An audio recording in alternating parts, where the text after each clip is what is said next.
All right, hey guys, good to see you again. Today we got a lot of stuff to get into. First off, real quick, I am at my Boone apartment. Oops, there we go. Okay, there we go. I'm at my Boone apartment. I'm here for the weekend, so I was able to get this knocked out when I could. But yeah, chapters 13 and 14. We're gonna get all of it today. We're gonna be getting into the weeds too today. We got a lot of stuff to go into. Um, We'll be going into a lot of like Old Testament stuff. We got a good amount of stuff to cover in this video. Um, there's a lot. There's a lot when it comes to chapters 13 and 14. And I should have combined 11 and 12, the videos for that, but we're going to combine these two because these two go hand in hand. So that's really the big thing. So if you remember, chapter 12 reveals the dragon, right? Chapter 12 reveals the dragon, which is Satan, who is behind the conflict. And then chapters 13 and 14 reveal how Satan operates in the world. And this is another shift into Revelation, if you remember. So from chapters 10 and then 11, and then now we're here where chapters 12 has introduced the dragon, and then now it's showing how the dragon actually operates in the world. Okay? So this is the chat. We're actually going to be talking about the mark of the beast today. Really deep stuff, really exciting stuff, and I'm really excited too because I've actually got like full clarification about it too. I did a study on the mark of the beast a good while ago, and this all kind of pieces it together. So I'm actually really excited about this. So yeah, so many people read Revelation 12, and they immediately ask, "Who is the Antichrist? What is the mark of the beast? Is it a microchip? And is it a barcode?" Or sorry, not chapters 12, chapters 13. People read this and they're like, okay, who are these people? Like, what are these people, right? What is the mark of the beast? A lot of people like to speculate what the mark of the beast is. And we're about to find out what it is. It has to do with faith. All right? So I'll kind of get into that a little bit. So John's focus is more broad. So how does Satan attack Christ's church throughout the entire church age? This is the question, and this is what John addresses in these chapter 13. And from an LCMS perspective, the beasts are not primarily about one future individual. They represent occurring anti-Christian powers and systems that operate through that serve through the dragon, that serve the dragon itself, which is Satan. So let's go and get into it. We're going to be talking about the dragon's two agents, in chapters 13. So let's go and begin. Chapters 13, verse 1 through 10. And I saw a beast rising out of the sea, with 10 horns and 7 heads, with 10 diadems on its horns and blasphemous names on its heads. And the beast that I saw was like a leopard, its feet were like a bear's, and its mouth was like a lion's mouth. And to it the dragon gave his power and his throne and great authority. One of its heads seemed to have a mortal wound, but its mortal wound was healed. And the whole earth marveled as they followed the beast. And they worshipped the dragon, for he had given his authority to the beast. And they worshipped the beast, saying, "Who is like the beast, and who can fight against it?" So before I continue with this, you're going to see a lot of what you call mimicry. So Satan mimics Christ. We're going to see that repeated throughout chapters 13 and 14. But who is like the beast and who can fight it? What does that sound like? It sounds like the worship of the church, worshiping God, saying, "Who was and is to come." It sounds a lot like that. So I'm just kind of note that, like, okay. We'll get into that in just a little bit. Continuing. And the beast was given a mouth, uttering haughty and blasphemous words, and it was allowed to exercise authority for 42 months. It opened his mouth to utter blasphemies against God, blaspheming his name and his dwelling, that is, those who dwell in heaven. Also, it was allowed to make war on the saints and to conquer them. And authority was given to it over every tribe and people, language, and nation, and all who dwell on earth who will worship it. Everyone whose name has not been written before the foundation of the world in the book of life of the Lamb who was slain. If anyone has an ear, let him hear. If anyone is to be taken captive, to captivity he goes. If anyone is to be slain with the sword he must be slain. Here is a call for the endurance and faith of the saints. So we got a lot here. But first I want to point out the beast of the sea, right? So the sea often represents chaos, nations and then turmoil. So if you remember, I believe it was the throne. I think it's the throne. So I think is it chapter 8? I want to say it's where it's talking about God's throne. Or it might be chapter 7. It talks about the sea, the sea of glass or something like that in front of God's throne. But the sea often represents chaos. So the beast arises from human history. It arises from chaos, right? And it has 7 heads and 10 horns. So remember, these numbers are symbolic. So set horns equals power, heads equals authority and rule. And yet again, we're going to go right back to Daniel 7, which we read yesterday, I believe, or actually the last video. It was yesterday for me because I recorded it yesterday. But John combines the imagery from Daniel's beast. And the point is the beast represents worldly power that oppose God, right? And so that's really like the biggest thing. So if you remember, we read Daniel 7, it had a lot of imagery regarding this. Now John actually echoes this imagery in his descriptions of these beasts. So just remember that. This deeply connects to Old Testament stuff. We're not going to read Daniel 7 today. We had it in the last video. So remember, so the sea beast generally symbolizes like anti-Christian political power. And examples throughout history, so you could say Rome, definitely Rome, persecuting empires, like tyrannical governments for another example, and really any state that denies or that demands ultimate allegiance. We'll get into that regarding allegiance, but the point is the beast of the sea is bigger than one nation. And it is a recurring reality throughout human history and the church age. So it's more so cyclical in nature. So yes, the sea beast, it arises from human history. Yeah. And the mortal wound. So this is one that's like, a lot of people are like, oh, the Antichrist can get shot, the Antichrist will be shot, all this kind of stuff. And it's like,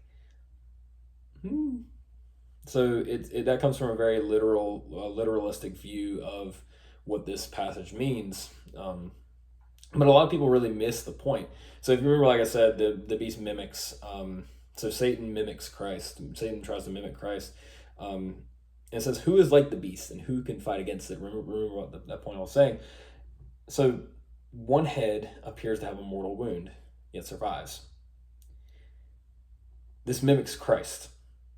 This is a mimicry of Christ because Christ died and then rose. And the beast counterfeits this resurrection. So, yet again, Satan imitates God's works. And so you'll see the number 6 being the number of incompleteness, and then the number 7 being the number of perfection. So, really cool. And the world marvels. The world marvels at this. The world worships the beast and the dragon. And this is going to be another thing. Then the ultimate issue is worship. The ultimate issue with this is worship, because Revelation constantly asks, who is receiving your loyalty? This is really big. The biggest point here is that who's receiving the worship? It's either God or it's Satan. One of the two. Can't be on the fence. Either way. So yeah, and the beast blasphemes. The beast attacks God and God's people and God's nation, God's truth. Yet again, this is another recurring theme of anti-Christian powers. And they have authority for 42 months. Yet again, here it is, 42 months, 1,260 days, 3.5 years. This is symbolic for the church age, not literal 3.5 years. Remember that. I say that a lot, actually. But genuinely, remember that it's a symbolic number. This is not a future 3.5 years down the line. This is a very much hey, this is the church age. So yeah. But it's pointing out too is that the beast power is real, but it's limited. So remember that from the seals, that the beast power is real. Satan has some power over the world, but it's limited because Christ preserves his church. And then in this passage, 1 to 10 ends with call to endurance. So John it's kind of like John just interrupts the vision. And he's like, here is the call for endurance and faith for the saints, or of the saints. And why did he do this? But it's to comfort the believers. It's literally just a quick little comfort, because chapter 13 is scary. Like, chapter 13 is a very doom and gloom dark chapter. It's dark. But yeah, so I mean, it can kind of become really scary, especially if you come from like a literal view or viewpoint of Revelation. You're thinking to yourself like, the tribulation is going to have these two beasts. They're going to be destroying all this kind of stuff. Like, no, this is human history. This is not.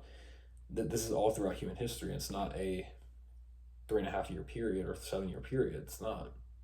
So that's kind of where that's coming from. But it's John is trying to comfort the believers here.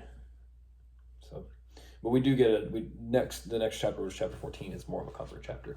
But yeah, let's continue. So really, just the main point here is that Christ does not overcome by worldly power, but Christ overcomes by faithful endurance. And this is, what does that sound like? So let me repeat that, and I would like you to think, what Lutheran theology point really is this? So Christ is not overcome by worldly power, but the church overcomes by faithful endurance. If you said the theology of the cross, bingo, you're right. So the theology of the cross this is the purest example of the theology of the cross. It's a really good example of this. Throughout Revelation, you see the theology of the cross echoed throughout. And we'll get on that later after chapter 14 is done. But yeah, theology of the cross. Let's continue reading. Then I saw another beast rising out of the earth. It had 2 horns like a lamb and spoke like a dragon. It exercises all the authority of the first beast in its presence, and makes the earth and its inhabitants worship the first beast, whose mortal wound was healed. It performs great signs, even making fire come down from heaven to earth in front of people. And by the signs that it is allowed to work in the presence of the beast, it deceives those who dwell on the earth, telling them to make an image for the beast that was wounded by the sword and yet lived. And it was allowed to give breath to the image of the beast, so that the image of the beast might even speak and might cause those who would not worship the image of the beast to be slain. Also, it causes both small and great, both rich and poor, both free and slave, to be marked on the right hand of the forehead, so that no one can buy or sell unless he has the mark, that is, the name of the beast, or the number of its name. This calls for wisdom. Let the one who has understanding calculate the number of the beast, for it is the number of a man, and his number is 666. All right, so you got some really good stuff here. So we pretty much just finished up chapter 13, but we got a lot of notes through here. And we will come back to the mark of the beast. We'll reread through that after we're going through the beast of the earth first, and then we'll get back to the mark of the beast. 2 horns like a lamb, and it says like a lamb, not the lamb. So the key point here is that this is talking about false religion. It often appears harmless, but it imitates truth. So it's imitating the lamb, but it's false. It's a false religion. And so, like I said, false religion appears harmless. It often does, but it imitates truth. And so it speaks like a dragon. So its true source becomes clear, that the beast speaks Satan's message. The false religions speak Satan's message. The earthly beast represents false religion and false teaching. Anything directing worship away from Christ, which is the point. Satan hates Christ's church. So anything he can do about directing worship away from Christ, he's going to do. And then signs and wonders. So the beast performs impressive signs. But this important point is that miracles alone do not prove truth. And throughout Scripture, false teachers, they may appear persuasive, but the test is always, does it proclaim Christ? Right? So yeah, they perform signs and wonders, but they to pretty much bring people to false religions. But you know, so it's another way Satan works. And the image of the beast, and the people are pressured to worship this beast, these false religions. And the main point yet again, the main issue is worship, right? It's not like economics or politics, but it's worship. That's the Revelation is emphasizing, right? The whole point here is worship.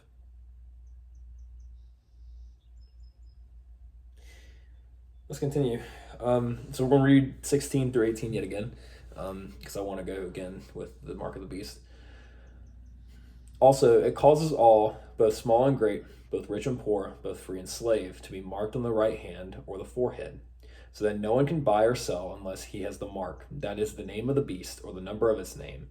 This calls for wisdom. Let the one who has understanding calculate the number of the beast, for it is the number of a man, and his number is 666. This is the most famous passage and well-known passage of Revelation, and is the most preached about when it comes to Revelation. So it's pretty interesting that the few times I've heard Revelation preached, it's every single time it has to do with the mark of the beast. It's never the churches, it's never really the comfort passages. It's really just the hammering home of the mark of the beast. Mark of the beast. It's going to be this and this. I'm like, It really takes away from the key point of Revelation being it's a comfort. It's a comfort book. Revelation is a book of comfort to the believers who are struggling through tribulation.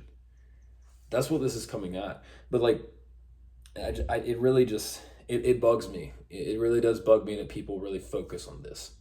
Because a lot of people, like, they have popular theories that it's barcodes, it's microchips, credit cards, technology, phones. Like, I've heard all these theories, and like, no, this is not it. And LCMS also rejects this too. But why? Because Revelation is symbolic literature. The mark is symbolic, right? And I'm going to contrast this with chapter 7, is because believers are sealed by God, right? Now, unbelievers bear the beast mark. So the unbelievers are sealed by the beast, right? It's yet again another mimicry. It's another mimicry of Christ. Because the mark symbolizes ownership, allegiance, and identity, right? And so people either belong to Christ or they belong to the beast. No middle ground. There's no middle ground. There's no like, I'm on the fence about it. No, you belong to the beast. You're sealed by the beast or you're sealed by Christ. One of the two. No in between. That's what this is saying.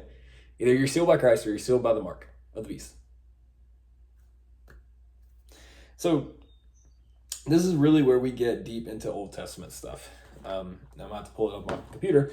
But yeah, so we're going to talk about, let me get Deuteronomy up.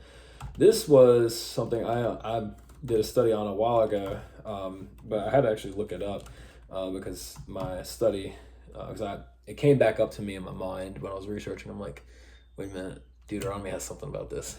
So let me get this pulled up real quick. Deuteronomy 6. Actually, whoops. There we go. Okay. All right. Oh, whoops. Sorry. There we go. Okay. So the forehead and the hand. We're going to get deep into this. So the counterfeit, which is the Tefillon. So Deuteronomy 6, 4 through 9. We're going to read that real quick.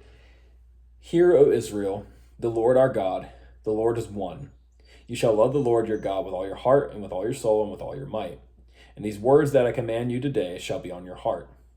You shall teach them diligently to your children, and shall talk of them when you sit in your house, and when you walk by the way, and when you lie down, and when you rise. You shall bind them as a sign on your hand, and they shall be frontlets between your eyes. For it. You shall write them on the doorposts of your house and your gates. Now, Deuteronomy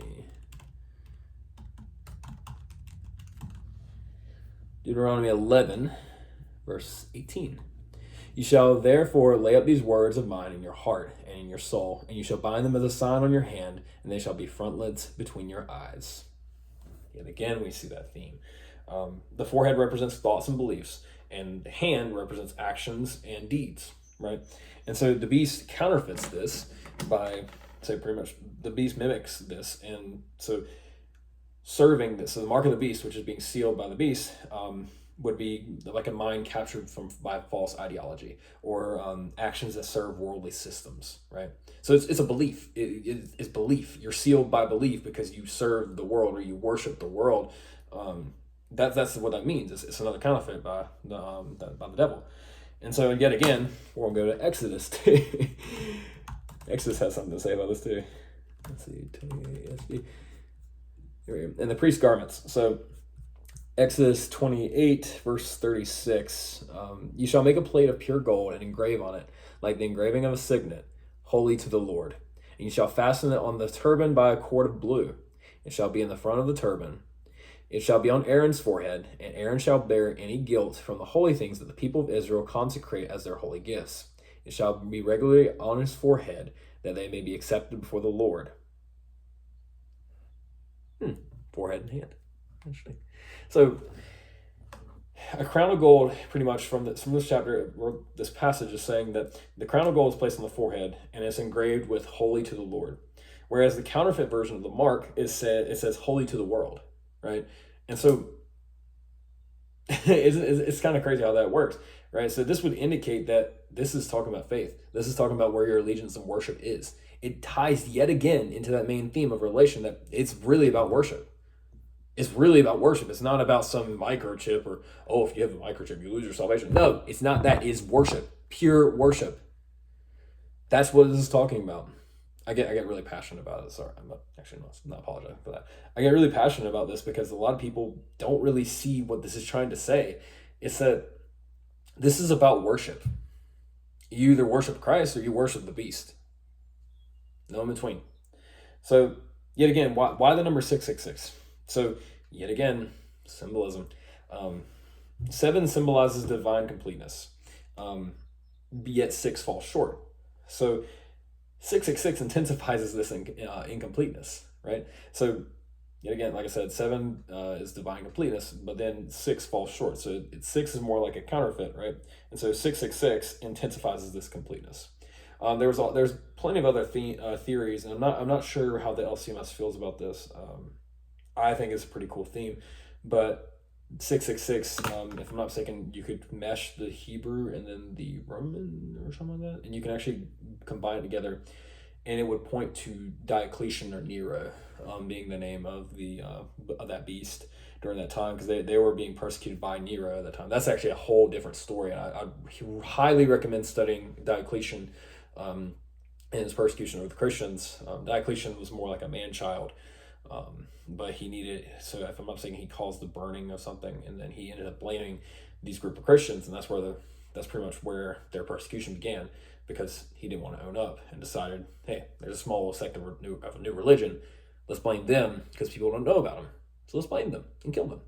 So that's pretty much the basis of that, but I'm not sure where the LCMS stands on that. It just kind of came to my mind right now. I was like, okay, well, that also points to that.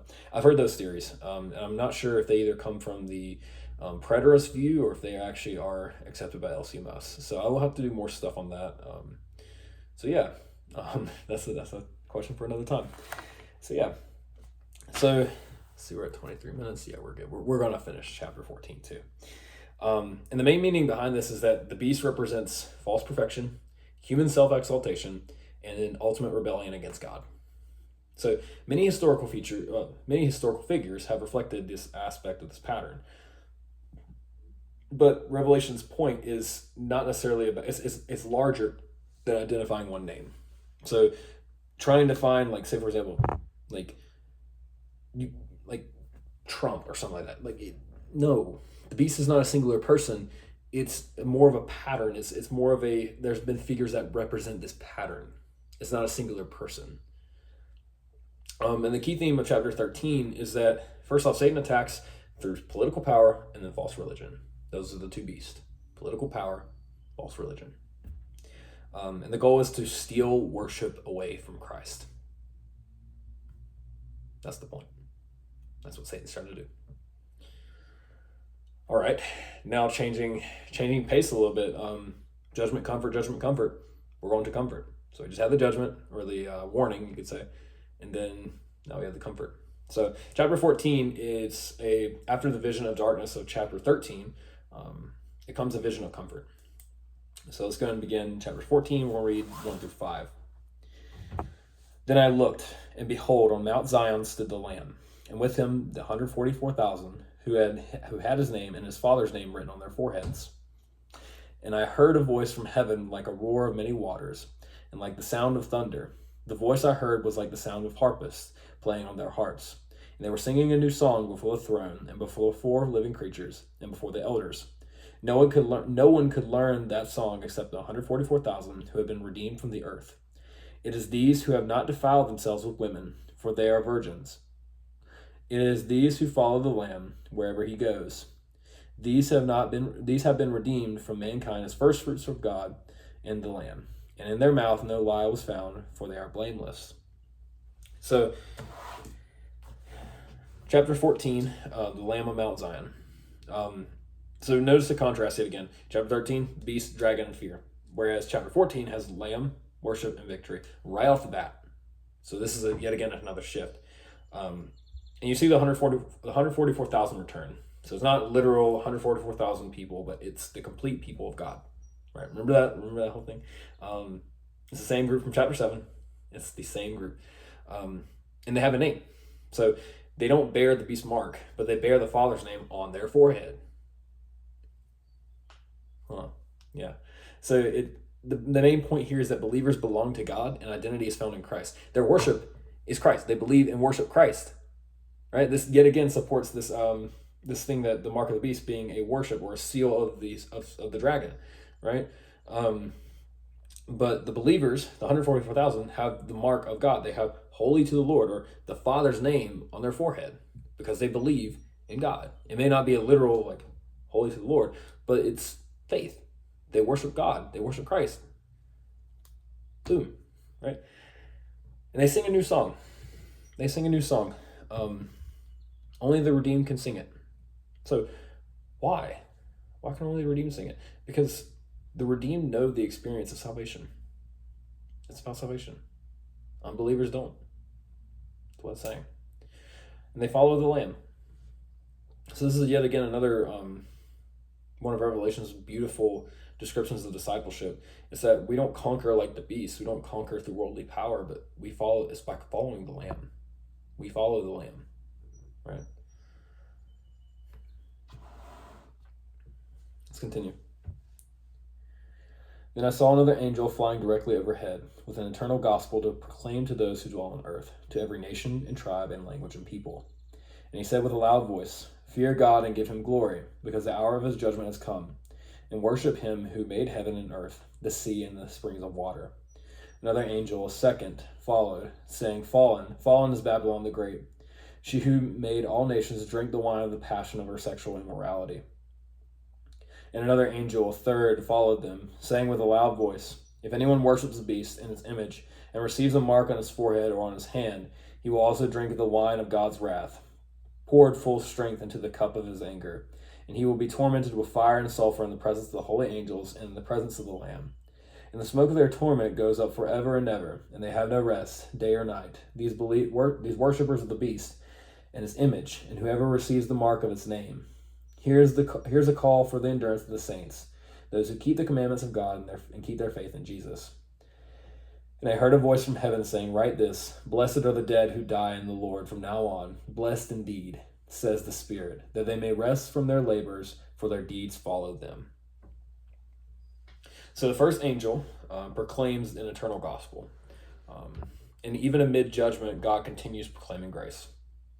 The second angel announces, Fallen is Babylon. Fallen is Babylon the Great. And actually Babylon becomes it becomes a theme in chapters 17 and 18, I believe. But we'll get to that point. That actually comes up pretty soon. But it means that the world system opposing God will collapse. Babylon serves as that world system. And that its defeat is certain. It will collapse. Right? Yeah. And so that also kind of points to this, so remember world systems, right? The world system opposing God will collapse. Its defeat is certain. So this world system, if you think of it as like a cyclical nature, so we talked about in chapter 13, that the first beast, let's see, where are we at? Yeah. So chapter 13 says the beast generally anti-Christian political power, right? So you could also say that fallen is Babylon. Those anti-Christian powers will fall. That's how it is. And then the third angel warns against worshiping the beast. And it goes really deep in saying that those who worship the beast will experience God's wrath. And these are the eternal consequences of allegiance. The Revelation really never treats worship as trivial. It is really important, and it hammers home that worship is not trivial. It is very important to God. And then like John kind of stops here and he says, here's a call for endurance. So believers endure not because they are strong, but because Christ preserved them.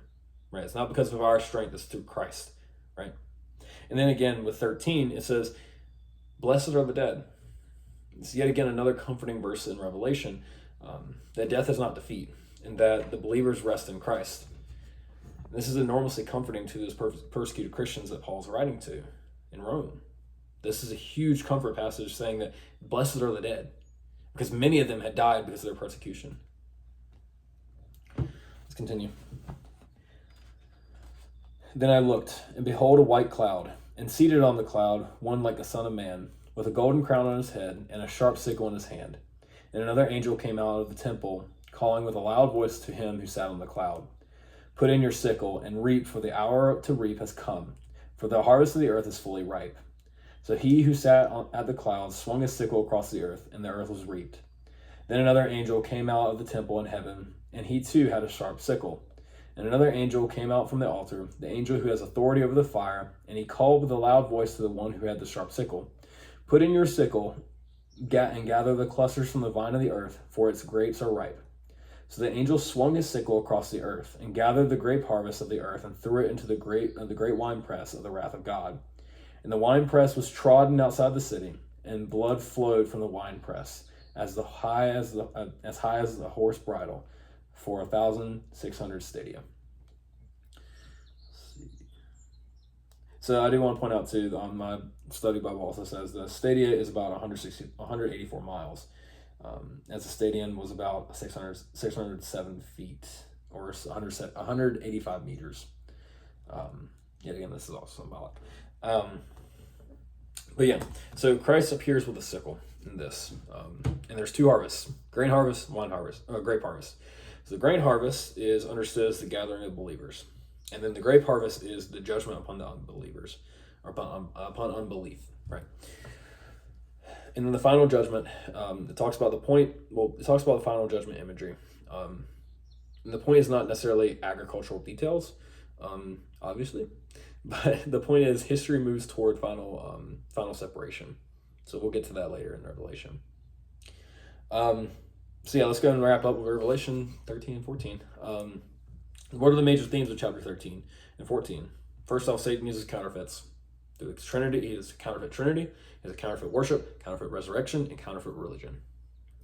The devil imitates, but he does not create. Right? The greatest battle is about worship. That's a huge point throughout both these chapters. Revelation is not necessarily concerned about politics, but the main point is allegiance, right? Its ultimate goal, the ultimate point of it is allegiance, right? 3 is that false teaching is dangerous. The beast of the earth reminds believers that to test everything by God's word. And 4, Christians belong to Christ. The Father's name is greater than the beast's mark. Remember that.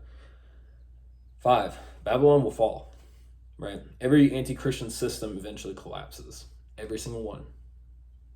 And then 6, the final judgment is certain, and that history has a destination. To close out as well, I do have some questions actually this time. I wrote some more down this time because I've kind of been leaving those out the past few times. But yeah, the Lutheran themes again.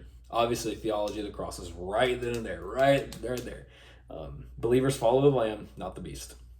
Yet again, means of grace is seen here, means of grace. The church is preserved through God's gospel and not worldly strength. They go hand in hand. This time we see law and gospel, right? This is actually a really good example of law and gospel. You see chapter 13 is a warning, and chapter 14 is comfort and promise, right? And then again, we see amillennialism. The beast represents realities of the church age and not merely a future event or a future moment. So I got some questions for you. We'll pretty much be done. Questions for reflection. Number 1, why does Revelation portray Satan as an imitator rather than original creator? Number 2, why is worship a central issue through these chapters? Number 3, what comfort comes from having the Father's name rather than the beast's mark? Then number 4, how does following the Lamb differ from the way the world sees power? So I'm going to leave you with that. Hopefully Probably won't be able to get any videos done this week or this weekend, but I will try my best. Chapters 15 and 16 are coming up. I'm going to try to group those together because they're relatively, actually, 15 is relatively short, but 16 is a little bit longer, so we'll see what I can do about grouping those together. Thanks for listening, guys. If you have any questions, please let me know, and I'll see you guys soon. Bye.